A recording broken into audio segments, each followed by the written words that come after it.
Buenas tardes, estamos aquí en la casa del tatuador con nuestro amigo Gustavo, pero mejor que él se presente. Soy Gustavo Enríquez, Gustavo Enríquez Hernández. Nací en la Ciudad de México, actualmente radico en la ciudad de Chihuahua, y nací en agosto del 78, de 1978. ¿Cómo conociste el tatuaje? El primer recuerdo que yo tengo del tatuaje, y ayer estaba haciendo memoria porque confundo mucho las cosas, mi hermano se fue a vivir a Estados Unidos, mi hermano mayor, bueno, de hecho mis dos hermanos varones, que son mayores que yo, se fueron a vivir a Estados Unidos casi al mismo tiempo, pero cada quien por su lado. Entonces uno se fue a vivir a Washington y el otro se fue a vivir a Florida. Y también regresaron casi al mismo tiempo. El mayor, Carlos, regresó como 3 meses antes que Claudio. Y se me hizo bastante curioso porque cuando vivían acá, en Atizapán, yo no crecí en el DF, solo nací aquí, crecí en Atizapán. Cuando vivían ellos en Atizapán, Claudio escuchaba música popular. No, al revés. Claudio escuchaba hard rock, heavy metal, ¿no? Twisted Sister, Quiet Riot, Kiss, todo esto. Y Carlos escuchaba música de señora para trapear. Pero era lo que le escuchaba él, güey. Sin necesidad de trapear, él escuchaba Rocío Banquels y esas cosas, ¿no? Ni siquiera se ven Daniela Romo, ¿no? Entonces, cuando se fueron, regresaron casi al revés, güey. Claudio escuchaba a los Temerarios, güey, a los Tigres del Norte, ¿no? Cuando regresó. Y Carlos regresó escuchando heavy metal, güey. Y recuerdo la imagen muy claramente de cuando él regresó. Yo tenía un chingo de ganas de verlo, duró un año allá, entonces tenía muchas ganas de verlo, güey. Entonces salimos así, ¿no? Ya sabes, toda la familia a recibirlos. Sabíamos que iban a regresar en una camioneta. O sea, se vinieron desde Washington, güey, una pinche de esas camionetas, ¿cómo les llaman? Van, como las camionetitas gringas que todo el mundo compra, güey. Y vivía con unos vecinos, que bueno, habían sido vecinos, yo vivía ellos allá, fueron los que lo recibieron en Washington. Y yo tenía una imagen de los vecinos y una imagen de mi hermano.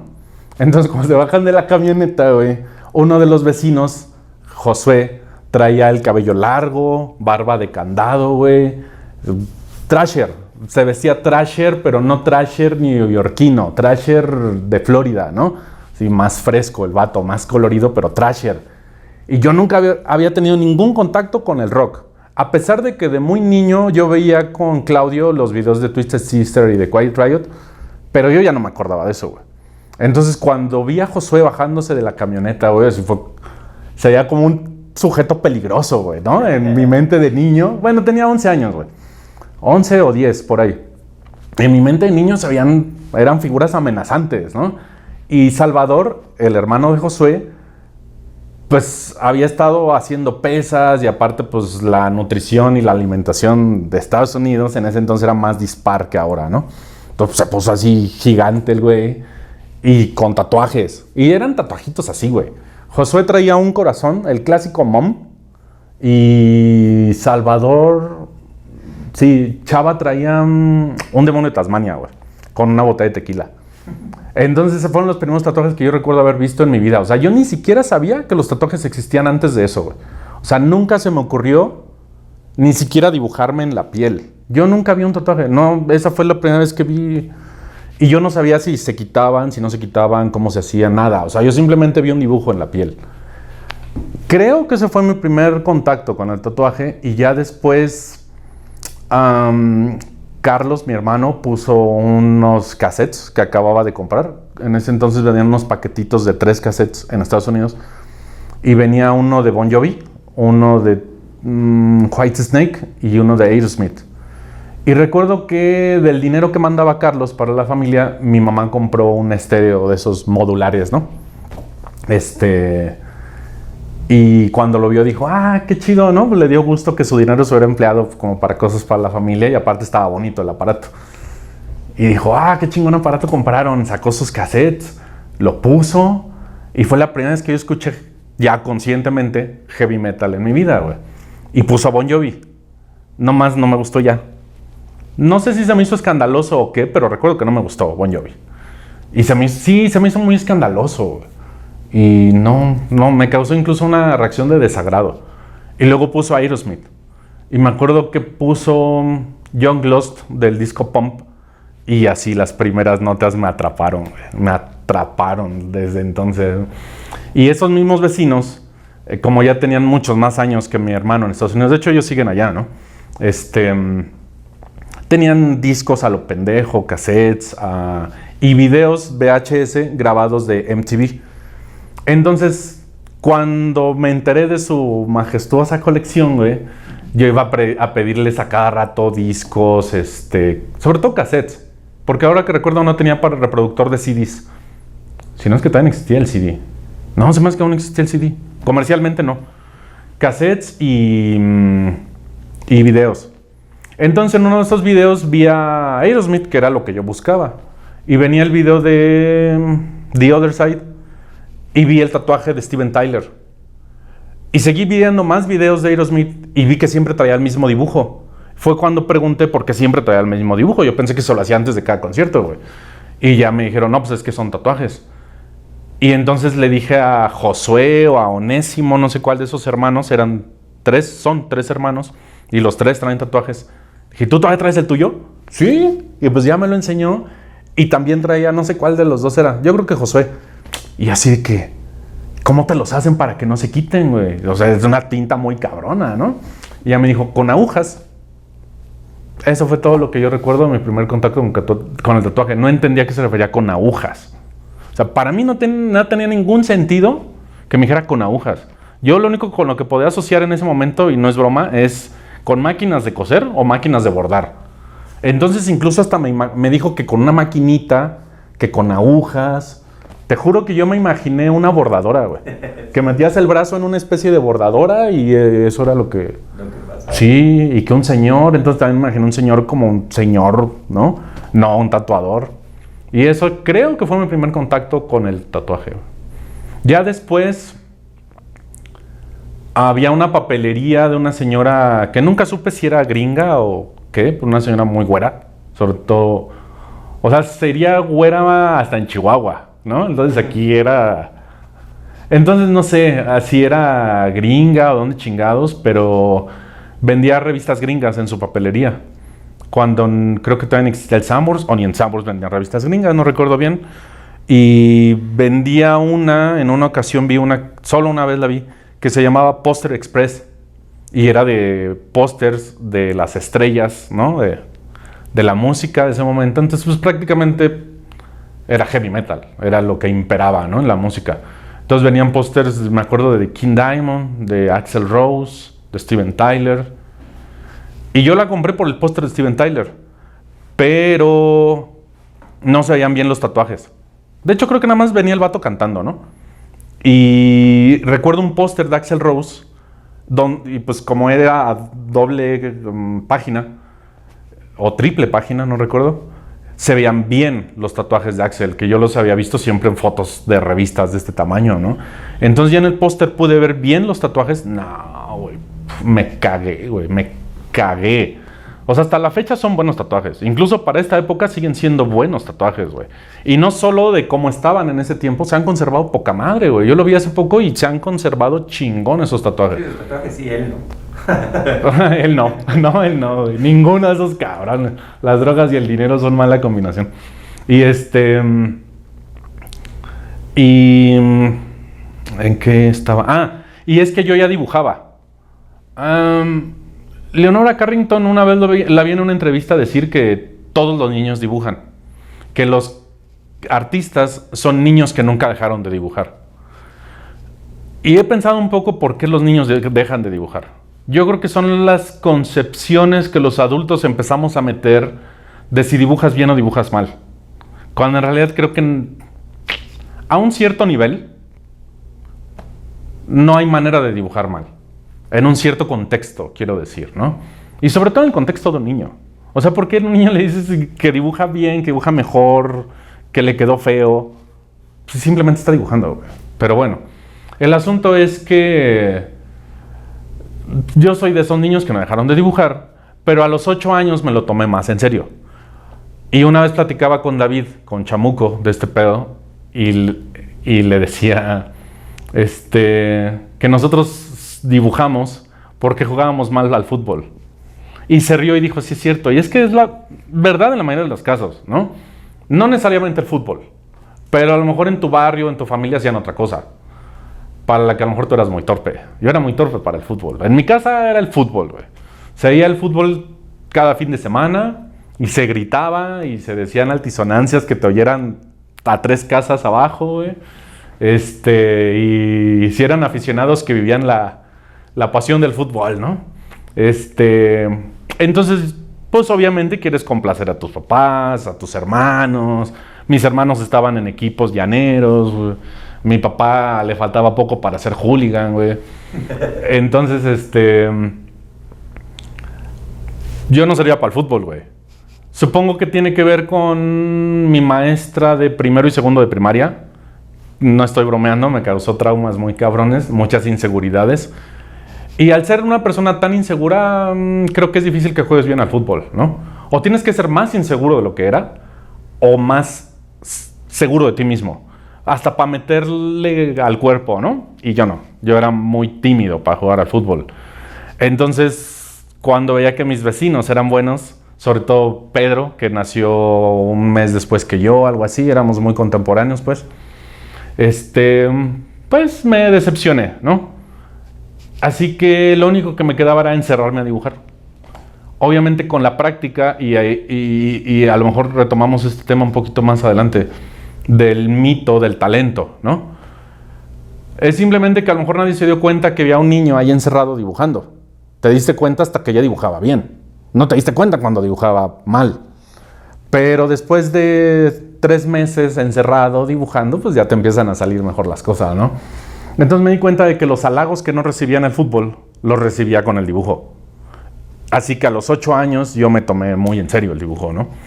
Y cuando descubrí el tatuaje, sobre todo en este póster de Axl Rose, el tatuaje me atrapó como dibujo, no como tatuaje, porque vi unos dibujos que yo no había visto en ningún lado. Y me llamó mucho la atención, y esto yo creo que ha marcado mi desarrollo como tatuador, tanto para bien como para mal, que me di cuenta que los dibujos de los tatuajes eran muy característicos. O sea, no eran iguales a los dibujos que también me tenían atrapado en esa época, sobre todo los stickers. Hasta la fecha los stickers para mí son una cosa, güey, como el verde neón, que creo que han visto cuánto me atrapa. Es que me atrapa ese puto color, te lo juro, güey. O sea, veo algo verde neón y soy como las moscas, güey, ¿no? Y los stickers. Hasta la fecha veo un sticker, güey, y es así como los niños cuando les da ansiedad, que empiezan a mover las manitas. Eso siento en las manos, güey, cuando veo un sticker que me gusta. Entonces los stickers, las patinetas, el diseño ochentero, ¿no? Del Poshhead, de Jim Phillips, de Dirty Donny, todos esos ilustradores. Yo todavía no descubrí a Frank Frazetta, desafortunadamente. Pero me di cuenta, güey, de que tenían, no lo entendí en ese entonces exactamente, pero, por ejemplo, la saturación es muy diferente. Los dibujos de Dirty Donny o de Jim Phillips son especialmente saturados, güey. Y los tatuajes de Axl Rose eran como muy escuetos, muy directos. En ese entonces no entendí cuál era la diferencia, pero noté que había una diferencia entre el dibujo convencional o la ilustración convencional y el tatuaje. Y que cuando un dibujo estaba hecho específicamente para ser tatuado, era distinto de los dibujos para stickers, para patinetas, lo que sea, ¿no? Y no solo por el tema, porque sí pudiera pensarse, yo creo que más en aquella época, pero persiste esa idea de que es por el tema, de que tenían que ser rosas, corazones, calaveras con dagas, y aunque no fuera nada de eso, entendías que un dibujo era para tatuarse. Y creo que eso también me atrapó. Que no entendí por qué cuando un dibujo estaba hecho para tatuarse, se notaba que era para tatuarse.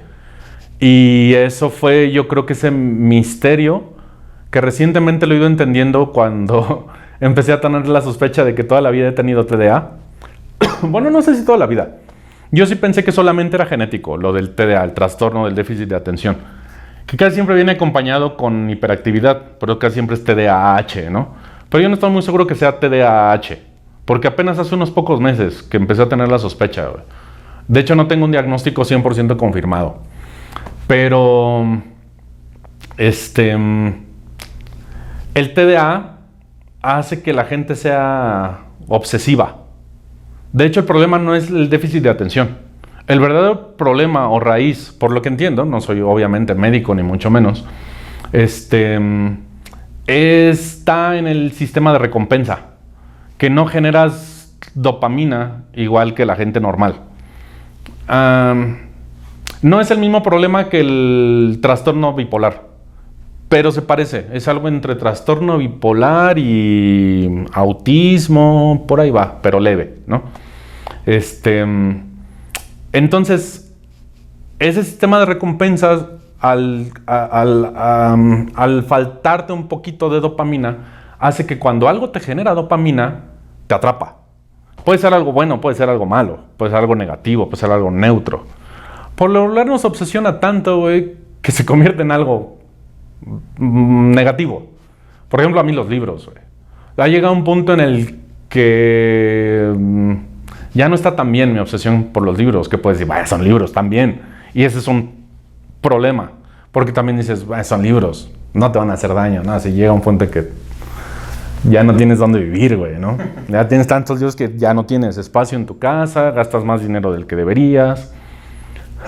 A lo que voy es que creo que no saber por qué los diseños para tatuajes se veían como diseños para tatuajes me obsesionó. Y entonces esa obsesión me duró muchos años. Porque no todas las obsesiones me duran tanto tiempo. Hay algunas que me duran 1 mes, 3 meses y otras que me duran muchos años. Y creo que esa obsesión por saber por qué chingados un diseño para tatuajes es obvio que es para tatuajes, me hizo mantenerme y meterme más y más en el diseño, específicamente en el diseño de tatuajes. Yo nunca tuve la intención de aprender a tatuar. Simplemente, sin darme cuenta, tenía esta obsesión por saber por qué los diseños para tatuajes se ven como diseños para tatuajes. Creo que más bien fue eso, güey.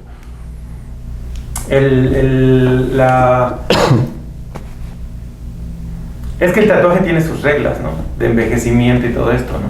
De ahí es de donde, a lo que, supongo que es a lo que te refieres con diseño para tatuar. Uh-huh. Sí, me tomó 20 años entender bien. O sea, no digo a la perfección, eso no existe. Pero entender las bases, con eso me refiero de bien, me tomó 20 años, ¿no? Entender la piel. Porque muchas veces hacemos, por ejemplo, el tatuaje tradicional americano o el tatuaje tradicional japonés como una imitación, pero sin un entendimiento de por qué es como es. Y no solo en cuanto al estilo, sino que tiene que ver cosas que a lo mejor ni Sailor Jerry entendía, no sé, no sabemos tanto como deberíamos o quisiéramos de Sailor Jerry, ¿no? Se sabe que hablaba con amigos suyos médicos, pero tampoco sabemos qué tan avanzada estaba la medicina en esa época, como para entender los procesos celulares al nivel que lo entendemos ahora, para realmente entender por qué los diseños del tatuaje tradicional americano, en este caso, son tan característicos. Aparte de la iconografía, ¿no? Porque el equilibrio, la saturación son tan específicos, el contraste además, ¿no? Entonces, estamos hablando de una época en la que no había internet, ni siquiera revistas. Entonces, ¿cómo chingados un niño de 11 años, güey, va a entender toda la teoría que hay detrás del tatuaje? Entonces, afortunadamente, eso me hizo obsesionarme con la pregunta, que ha sido una bendición y una maldición. Ese pedo de obsesionarme con las preguntas, más que con los objetos, con las actividades o lo que se te ocurra. Más bien, creo que lo que más me ha obsesionado a lo largo de la vida son las preguntas. Entonces, ¿de dónde un niño de 11 años va a obtener la respuesta? Porque si lo hubiera obtenido, hubiera conocido un tatuador, hubiera tenido internet, y en una semana investigo por qué los diseños para tatuajes se ven como diseños para tatuajes, yo lo hubiera dejado. Entonces, afortunadamente, me tocó esa época en la que la información era tan difícil de conseguir.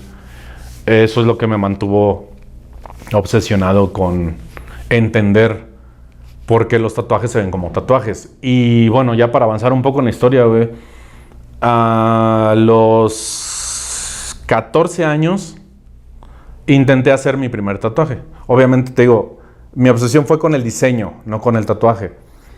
Pero para entender el diseño yo tenía que tratar de ver tatuajes, en una época en la que no había revistas. Bueno, aquí no. Luego empecé a andar en malas compañías, como eso a los 14, 15 años. Por cierto, mi barrio en Atizapán es un barrio pobre, pero nunca fue un barrio peligroso. Porque es un barrio bastante singular. Muy singular. No es el clásico barrio del Estado de México, para nada. Por varias razones. Una es que prácticamente es una colonia aislada de todo. Porque está totalmente rodeada. Por un lado hay cerro, güey. Porque son terrenos que siempre pertenecieron pues a una empresa muy grande. Unos terrenos gigantes. Un pinche cerro completo. Entonces, por lo mismo que era propiedad privada, nunca se pobló. Por el otro lado, había un predio muy grande de un club de estos Casablanca, que creo que ya no existe, ¿no? Montesol, no sé, uno de esos clubes, ¿no?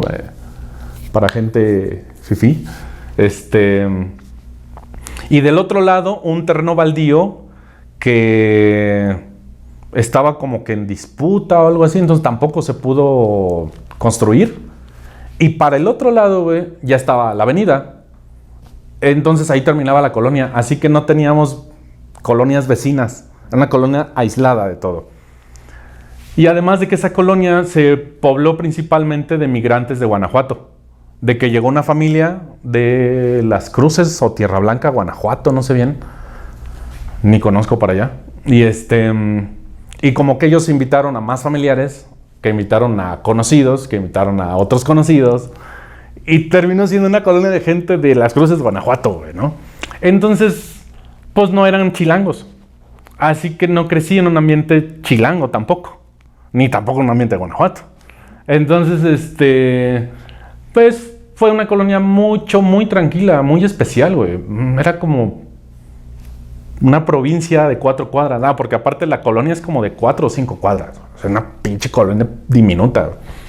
Entonces era un poquito como un cachito de provincia en medio de Atizapán de Zaragoza, güey. Así que fue un barrio muy tranquilo, muy tranquilo, güey. Todos nos conocíamos, era la vecindad del Chavo, esa madre. Y hasta que iba en la secundaria fue cuando empecé a conocer gente de otros barrios, ¿no? Que ya te cuentan de otras cosas que pasan en su barrio. Y en sus barrios sí había tatuajes de barrio, pues. En mi colonia, en la Ermita, pues los únicos que traían tatuajes eran estos vecinos que te cuento, y ya. Entonces ya que empecé a escuchar de que había gente que tatuaba en México, pues me empezó a dar más curiosidad. Empecé a moverme un poco más ya propiamente para el asunto del tatuaje y no solo por el diseño. Y fue cuando me nació la inquietud, más que de tatuar, de saber cómo se tatúa. Entonces también nunca he pretendido ser tatuador. Más bien te digo, siempre he tenido curiosidad. Es lo que siempre me ha movido, yo creo. Obviamente he caído en tentaciones bien pendejas, que ya hablaremos ahora, pero más bien lo que me movió siempre fue la curiosidad y por eso, por curiosidad, intenté hacer un tatuaje a los 14 años con una máquina hechiza. No he podido recordar a dónde chingado saqué la idea de cómo se hace una máquina hechiza. No puedo recordar, güey. Lo único que sí recuerdo es que la primera vez que vi una máquina hechiza, que yo intentaba, a lo mejor alguien de la secundaria llevó alguna máquina de alguno de sus hermanos, güey. No, es que no puedo recordar, güey. Lo he estado intentando por años, güey. No sé dónde chingados vi por primera vez una máquina de tatuar hechiza. El asunto es que entendí que era como, no recuerdo cómo se llama esa pieza, de las ruedas de un tren antiguo, ¿no? En el que es como un fuelle de vapor que empuja una barra de metal y esa barra de metal va haciendo que gire la rueda, ¿no? Entonces cuando lo vi, porque era muy nerd, entonces, de hecho, una de las cosas que más dibujaba junto con los diseños para tatuajes eran planos de aviones, sobre todo aviones de batalla. Estaba obsesionado también con entender cómo chingados funcionaban esas máquinas. Entonces dibujaba muchos planos de aviones y según yo trataba como de ser autodidacta en cuanto a ingeniería aeronáutica. Obviamente no sé una verga de ingeniería aeronáutica, ¿no? Pero eso me hizo relacionarme con las máquinas y la ingeniería al nivel de un niño de 11 años. Y cuando vi una máquina de tatuaje dije, como las ruedas de un tren. Entonces como que ya no me tuvieron que explicar más. Porque lo que sí recuerdo es que no me explicaron, no me dijeron cómo hacerla, no me enseñaron nada. Simplemente vi una máquina de tatuar y dije, huevo, como las ruedas de un tren. Entonces, híjole, esto no lo sabe mi hermano. Destruí un Walkman suyo, cabrón. Porque, aunque ya había destruido algunos juguetes míos, era de los que los arman y los desarman nomás para ver cómo funcionan, güey. Y más si tenían una cosa misteriosa. Otra de las cosas que tampoco saben mis hermanos es que destruí un tren de mi sobrino, el mayor, que echaba humo, güey. Entonces yo no podía vivir sin saber cómo echaba humo el puto tren, güey, ¿no? Entonces tuve que desarmarlo para averiguarlo y ya no lo pude armar. Ya no echó humo. Y así que de varios juguetes que yo había destruido, esos sí míos, a los que les quité el motor fueron míos. Como que se me hacía obsoleto usar un motor tan grande, aunque era de estos motores de 2.5. Entonces, en algún momento que se llegó a descomponer o necesitó mantenimiento, no sé, uno de los Walkman de mi hermano, porque creo que tenía 2, lo tuve que abrir y vi que el motor era diminuto. Y dije, no mames, ¿por qué existen estos motores tan pequeños? Las máquinas de tatuar se hacen con esos pinches aparatos tan pesados, ¿no? Así que desmadré el Walkman de mi hermano, hice una máquina de tatuar y nunca conté con la cuestión de que 1.5 voltios no tienen la fuerza suficiente, por más afilada que esté la aguja, de perforar la piel. Entonces intenté hacerle a un amigo, no recuerdo cómo se llama, pero le decían el padrino, tanto de la secundaria como del barrio que yo empecé a frecuentar, que ya no era mi barrio, era un barrio a unos 15 minutos a pie de mi colonia. En ese barrio estaban más locos y era un barrio pesado, ¿no? Para arriba estaba más pesado. Es que ya sabes que en el Estado de México son puros cerros. Entonces, conforme ibas subiendo a los cerros, güey, era más pesado todo el pedo. Y el padrino era como de en medio. Y intenté hacerle la calavera de Guns N' Roses, la del sombrero y las pistolas, creo. Tampoco sabía que se usaba stencil. No sabía nada, güey. O sea, solo fueron conjeturas que yo fui sacando, porque ni siquiera le podemos llamar deducciones, de las pláticas de la secundaria, de información que ya no recuerdo dónde saqué, ¿no? De cómo se suponía que se hacía un tatuaje. Ni siquiera se me ocurrió dibujárselo primero con pluma. Intenté tatuar hacia Chile porque según yo dibujaba bien, nada más ahora ves esos dibujos tan horribles, ¿no? Ni siquiera podemos decir que estaban bien para un niño de secundaria. Había niños que dibujaban mejor que yo. El asunto es que afortunadamente no le quedó ni madres. Entre que el motor de 1.5 voltios no tenía la fuerza para meter la aguja y entre que al padrino le dio culo cuando llegó a su casa que su jefa le pusieran la chinga de su vida por haberse tatuado. Y él me contó que se lavó con detergente de Roma hasta que le volvió a sangrar para que se le saliera la tinta y le quedó como de une los puntos, ¿no? Algo le quedó allí. Y qué bueno. Y ese fue mi primer intento a los 14 años. Entonces, los resultados fueron tan desastrosos que yo quedé culiao, güey. Ya no quise volver a intentar tatuar. Hasta 2 años después.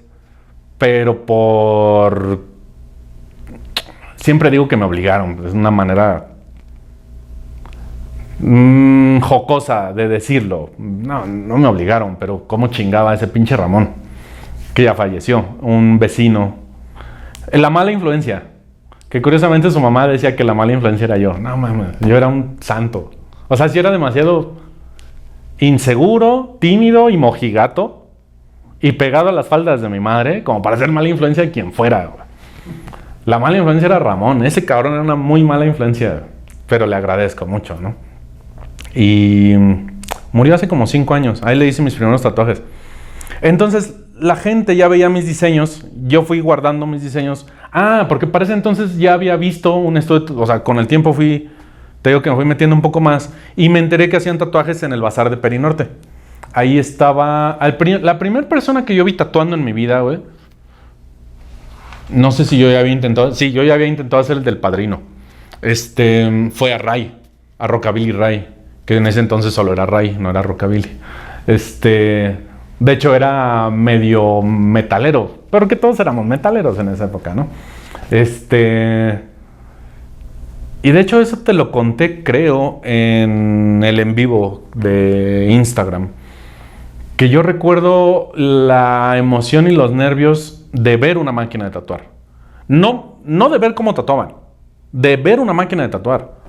Entonces, porque un vecino, Humberto, que fue el que me introdujo en la batería, no puedo decir que me enseñó a tocar la batería.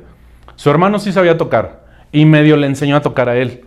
Y Humberto más bien me introdujo en la batería y en algunas bandas de hard rock, heavy metal, que ahora ya no me gustan mucho. Poison sí me sigue gustando, pero Firehouse y Elo ya cosas más fresonas. El asunto es que en algún momento me dijo que en el Bazar de Perinorte tatuaban y que tatuaban increíble y que el nivel de detalle y que copiaban igualitos los tatuajes de las revistas y que eso era impresionante. Y me dijo, ¿y has visto las máquinas? O sea, yo ni siquiera había ido al bazar. Curiosamente, no sé si era por el nivel socioeconómico de mi familia y de mi barrio, porque Humberto además era de Clavería, era de acá del DF. Entonces para nosotros era fresón, ¿no?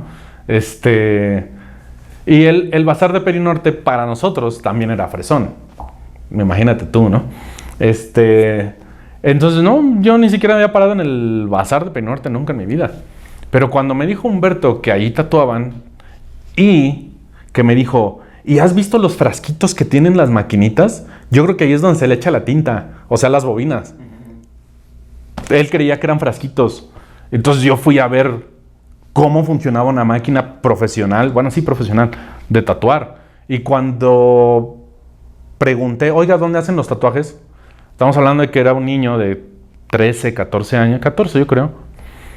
Entonces un niño de 14 años preguntando dónde hacen tatuajes, pues estaba raro, ¿no? Y así que no, pues hasta el fondo, junto a la comida y junto a los baños. O sea, en los baños le comí los tatuajes, súper higiénico todo el pedo, bien pensada la contaminación cruzada. Y entonces creo que Humberto me había comentado de que hacían un sonido, como un zumbido. Pues yo no lo imaginaba. Entonces, conforme me fui acercando, empecé a escuchar ese zumbido. El tzzzt, y cada vez más fuerte, güey. Y te juro que me empezaron a sudar las manos. Es más, me están sudando las manos ahorita de acordarme, güey.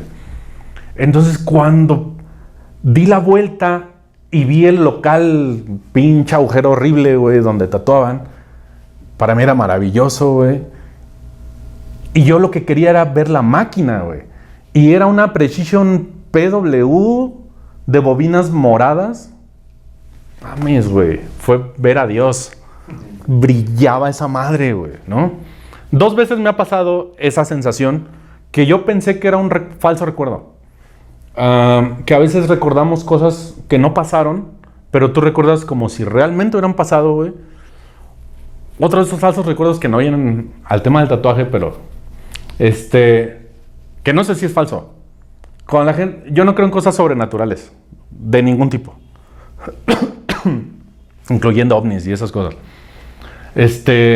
Pero una vez, según yo, y necesito ver a ese amigo, se llama Carlos, uno de los vecinos con los que después me empecé a juntar,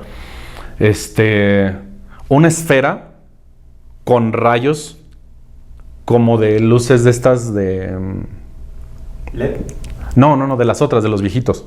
Ah, ok. De balastra. Pero se veía muy inmaterial. O sea, una esfera con rayos así tubulares, pero muy precisos, no difusos, pero como si estuviera hecho de fuego. No porque se moviera ni nada de eso, sino porque no se veía sólido. Ni tampoco se veía tan etéreo como si fuera luz. Era algo más como plasma, digamos. Y según yo, esa esfera iba girando a la altura de un helicóptero, así con los rayos, muy lentamente. Pero ya empecé a dudar. O sea, tengo el recuerdo muy, muy vívido de cómo pasó, cómo lo vi, todo eso.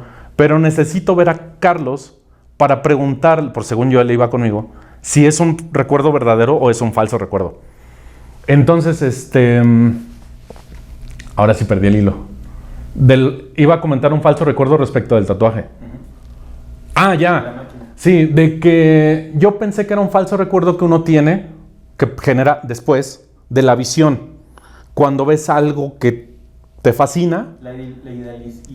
Idealizas, ajá. Y que según tu recuerdo, lo viste en ese momento luminoso. Hace poquito platicaba con una amiga que es psicóloga y me dijo que no, que sí sucede en el momento. No es una falla neuronal, tampoco es una función del cerebro, pero sí ocurre ese fenómeno de que cuando percibes algo que te fascina, tú percibes al objeto así, como en las películas. Cantos angelicales, luz, se abren las nubes, ¿no? Sí, la rosa de Guadalupe, ¿no? En ese momento vi la máquina de tatuar y la vi luminosa, güey. Me ha pasado 2 veces. Esa vez y cuando conocí a Maura, que ya no estamos juntos. Nunca estuvimos juntos. Son las únicas 2 veces que he visto ese objeto luminoso, güey. Y fue el sonido, ¿no? Lo que fue como creando la atmósfera para ese momento. Y luego que además el ray no me dejaba ver. O sea, estaba tan sobre el cliente que pues no veía la máquina. Entonces yo trataba de asomarme y como que vio un morrillo ahí tratando de asomarse y como que, no sé, no que me mandara la verga ni que le hiciera como para que no te copien, pero como que ese morro, ¿no? Y más se agachó el cabrón, ¿no? Y yo tratando de asomarme. Entonces cuando pude ver la máquina, güey, fue, ¿no? Y que nunca entendí qué chingados hacía esa máquina, güey. ¿Por qué tenía esos 2 tamborcitos, güey? Y aún así, no me interesó tatuar. Nunca me interesó tatuar, güey. Esta parte siempre la menciono porque la considero importante. Algo que ya diré porque si me voy interrumpiendo a mí mismo, güey, no terminamos nunca.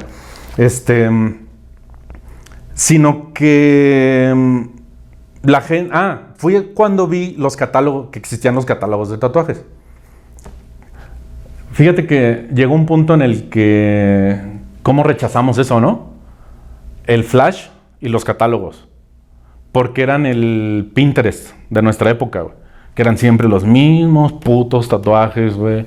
Donde además no te permitían explayar tu creatividad, explorar cosas nuevas, proponer, porque eran los mismos pinches tatuajes toda la vida, güey. Entonces llegó un momento en que rechazamos el flash y los catálogos. Y fíjate cómo están, yo considero, de mal las cosas actualmente, que deberíamos de volver al flash y a los catálogos.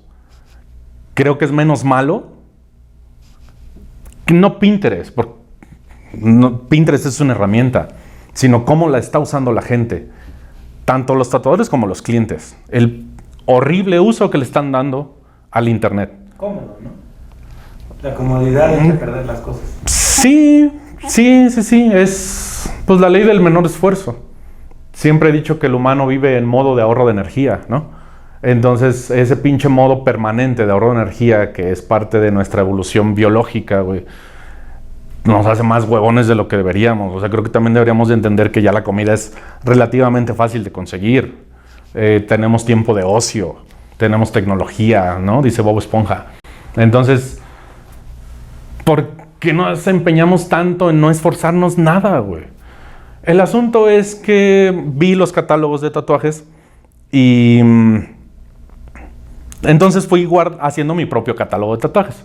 No para tatuar, simplemente se me hizo chido que guardar todos tus dibujos en una carpetita con protectores de hojas, que tampoco supe cómo se llamaban ni dónde se conseguían. Fue un peregrinar por todas las papelerías de Atizapán. No existían en las papelerías de Atizapán. Sí, esta misma señora muy rubia que te digo que en las revistas después se cambió a otro local, y en ese otro local ya más grande, porque el primero que te digo era un localito ridículamente pequeño en un centro comercial de ahí de las Alamedas. Y después se cambió a otro local en un barrio menos nice, pero más grande. Entonces ahí tenía un chingo de productos, ¿no? De mercancía. Y ahí sí vendía protectores de hojas por pieza. Hasta que vio que compraba un chingo, que todo el dinero de la escuela, güey, para la torta, yo me lo gastaba en protectores de hojas y stickers. Entonces me dijo, ¿por qué no compras la caja mejor? Y dije, no mames, si por pieza no puedo. ¿Y a cuánto cuesta la caja? Si por decir por pieza me costaba 5 pesos, no recuerdo bien, por decirte algo, la caja costaba 100. O sea, de a peso el protector de hojas. No mames.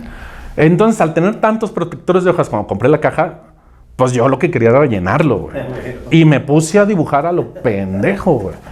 Entonces ya tenía tantos dibujos que los vecinos, los del barrio... en ese tiempo me obsesioné con la batería y con el básquetbol. Lo mismo que todos estábamos obsesionados con Michael Jordan, ¿no? Pero ellos me lo toman... Es que todo me lo tomo muy a pecho a veces. Entonces yo quería ser basquetbolista profesional, güey. No me andaba con mamadas. No tengo aptitudes para el básquetbol, güey, por el TDA. Que debería, por cierto. El TDA debería ayudarme, pero no sé. Cada TDA es diferente. El asunto es que no fui bueno para el básquetbol, pero fue en la cancha. Fue donde empecé a conocer a gente de los barrios de por allí, güey. Fue donde empecé a ver los primeros güeyes con tatuajes y tatuajes de barrio, ¿no? Entonces ellos empezaron a ver mis dibujos y entonces empezaron a pedírmelos para tatuárselos. Y a mí me daba un pinche gusto que te cagas, güey, ver a gente con mis dibujos tatuados, güey. O sea, era una pinche felicidad.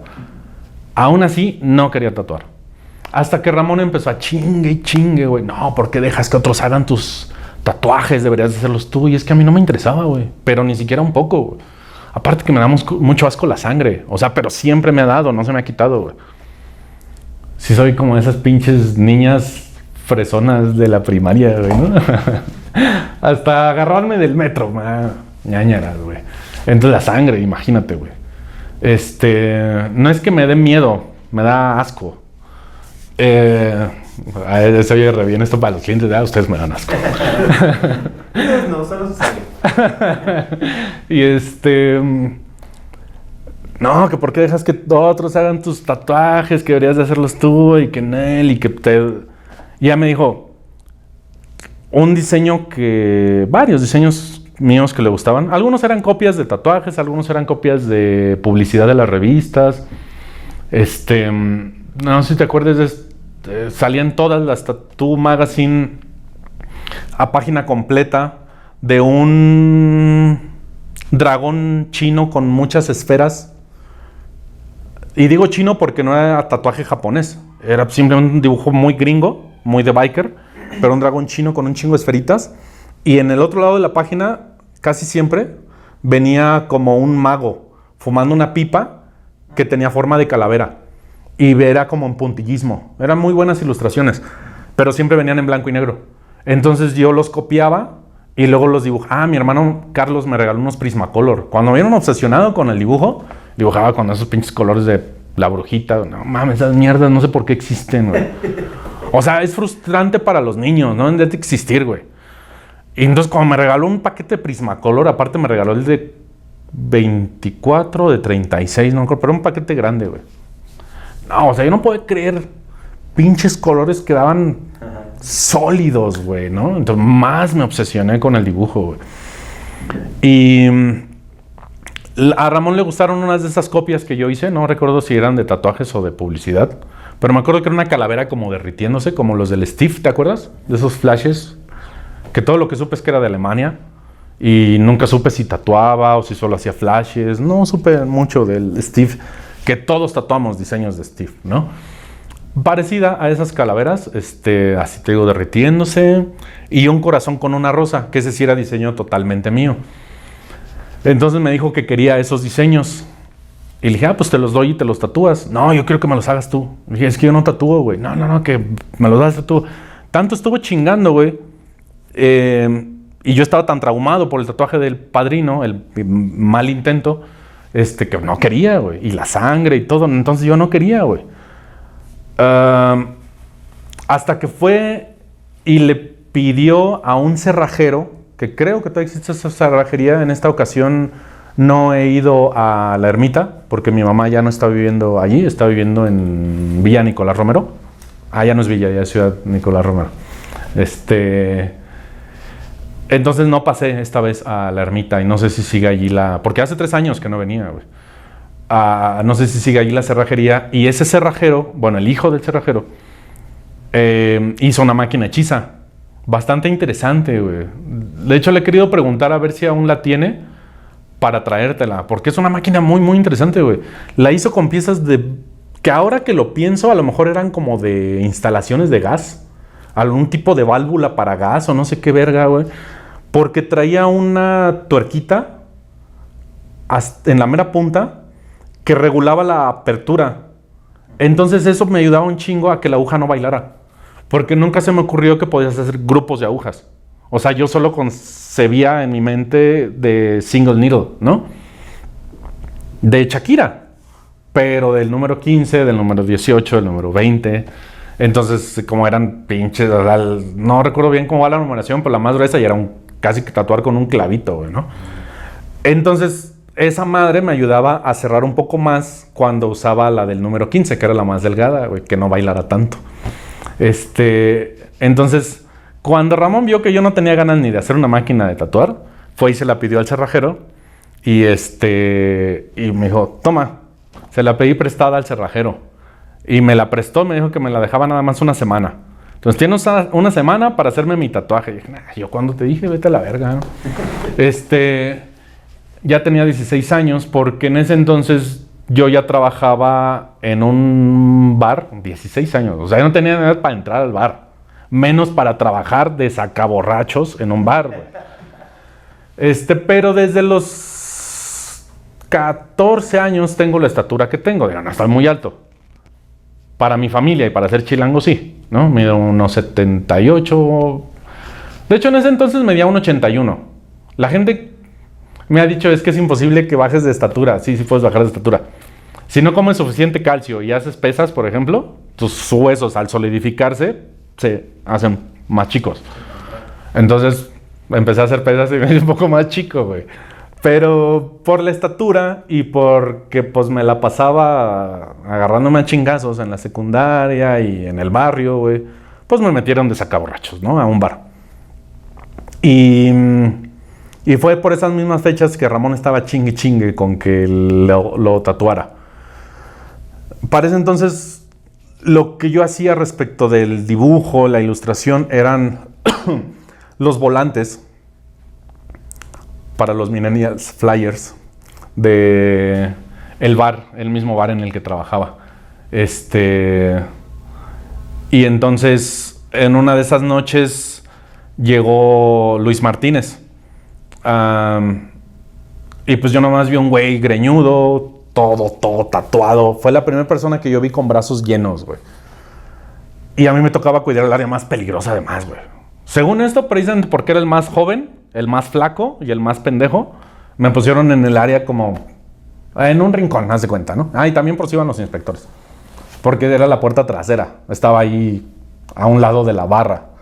Entonces, por llegar los inspectores, por el radio me iban a decir inspectores y yo tenía que darme a la fuga porque era menor de edad, güey. Así que me dejaron en el área de baños, que era donde la gente se peleaba, donde la gente rompía cosas, donde estaba todo pinche mojado de orines y cerveza y se resbalaban y se partían la madre. Ahí fue donde me pusieron a mí, ¿no? Entonces, ahí veía a toda la gente, porque todos tienen que ir al baño en algún momento. Y entonces pasó Luis y yo así como, no mames, güey, un güey todo tatuado, ¿no? Y entonces me acuerdo que le llamé y fue muy a la defensiva porque pues vio que yo era de los de seguridad. Oye, ¿puedes venir tantito? Y así como de ¿qué hice, no? No me dijo eso, pero su actitud. Y sí, ¿qué? ¿Me dejas ver tus tatuajes? Y puso cara de, ay, para eso, güey. Y ya se levantó la manga y es que yo estaba así, cabrón, ¿no? Aparte que eran muy, muy buenos tatuajes, güey. Ya no los he visto, entonces no sé cómo los vería ahora, pero para esa época, güey, estaban mejor que los de las revistas gringas, güey. Le pregunté que quién se los había hecho y el muy cabrón me dijo que él. Después supe que muchos eran de Eric, de Kenneth. Algunos de Daniel Corchado, no sé si hayas oído de él, pero ya no tatúa. Él es vocalista, guitarrista de una banda que se llama The Chasm o The Chasm, no sé cómo se pronuncia. De death metal, no sé, cósmico le llaman ellos. Y sí, o sea, de hecho ni siquiera necesitas el concepto, lo oyes y sí suena cósmico, ¿no? Está chida, está bien verga su banda, güey. Entonces, los tatuajes de Luis traía un retrato, no sé, como de Marilyn Monroe o algo así. Para esa época, aparte mis retratos se veían en esa época. Biomecánicos, cosas así, güey, pues de biker de la época, güey. Ay, yo me cagué, güey, pero me super cagué con sus tatuajes. No mames, ¿quién te los hizo? ¿Te quieres tatuar? Sí. Ah, pues yo tatúo. Por eso me dijo que se los había hecho él. Y sacó su tarjeta. No mames, era la primera tarjeta de un tatuador. Yo ni sabía que los tatuadores usaban tarjetas. O sea, en mi mente solamente usaban tarjetas de presentación los hombres de negocios, güey, ¿no? Y saca este güey su cartera, una tarjeta serigrafiada, bien bonita, pues bueno, bien bonita para esa época, güey. De negro con verde metálico, por si fuera poco, güey. Ah, si no, tú tatúas. Casi le digo, es un honor conocerlo, señor tatuador, ¿no?